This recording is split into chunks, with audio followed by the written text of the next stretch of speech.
Dans le cadre du 150e anniversaire de la commune, nous avions vu la semaine dernière l'histoire d'une chanson, Le Temps des Cerises, qui a immortalisé cette période. Eh bien, il y en a une autre chanson qui est tout aussi importante, c'est l'Internationale. Alors, beaucoup de gens savent que c'est Eugène Pottier qui a composé les paroles de cette musique. Peu de gens ignorent que c'est Pierre de Guetter qui l'a composé, cette musique. Alors Pottier, lui, il est né en 1816 à Paris et il est mort en 1887. Il a participé à l'Internationale, la fondation de l'Internationale, la Commune de Paris, et donc est l'auteur de ce chant de lutte qui aujourd'hui est connu dans le monde entier. Alors malheureusement, il n'aura jamais connu la version musicale mise en place par Pierre de Guetter, puisqu'il est mort 9 mois avant sa création. Il devait chanter à l'époque la chanson sur l'air de la Marseillaise. Un petit peu comme Jean-Baptiste Clément qui avait, on ne le sait peut-être pas, mais créé une chanson que pas mal d'entre vous ont dû chanter quand ils étaient petits, Dansons la Capucine, et si vous faites un petit peu attention, eh bien c'est l'air de la Carmagnole. Alors l'Internationale, elle prendra sa place dans le mouvement ouvrier qui à partir du congrès d'Amsterdam de la Seconde Internationale en 1904. Et d'ailleurs, Lénine, pour le 25e anniversaire de la mort de Pottier en 1922, en fait tout à fait l'éloge. Alors il dit « Les ouvriers de tous les pays ont repris le chant du poète prolétaire qui était à l'avant-garde de leur combat et en ont fait le chant mondial du prolétariat. » Belle épitaphe.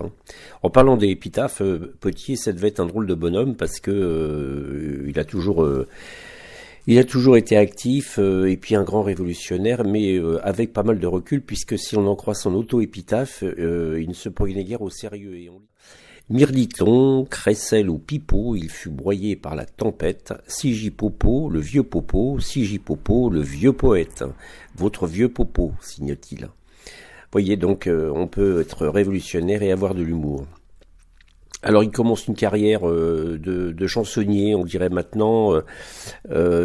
Il va de chanter ses chants qui sont toujours pour des hymnes à la liberté. Il participe à la Révolution de 48. Sous le Second Empire, il va créer une maison d'impression sur étoffe et va créer le syndicat, la chambre syndicale des dessinateurs. Donc c'est vraiment quelqu'un de très engagé puisqu'il combat dans la garde nationale en 70, participe au siège contre les Prussiens à ce moment-là, et prend une part très active à la commune, puisqu'il sera même le maire du 2e arrondissement, et jusqu'au bout il combattra, même pendant la Semaine sanglante. Alors il est caché à Paris, et c'est là où il compose l'Internationale. Alors cette chanson que nous connaissons tous va pas forcément être connue, et il faut attendre son retour d'exil. Il part aux États-Unis, où il fonde d'ailleurs une association pour défendre les communards qui sont réfugiés là-bas. Et donc il va composer un opuscule de ces chants révolutionnaires dans lequel Henri Rochefort d'ailleurs préfacera, et un monsieur qui s'appelle Charles Gros, qui a toujours l'Académie Charles Gros, qui récompense une chanson populaire française, va retrouver ce texte de l'Internationale et va demander à Pierre de Guetter de le mettre en musique, donc en 1888, à l'occasion du congrès du Parti ouvrier français, qui est le parti dans lequel était aussi adhérent d'ailleurs Pottier.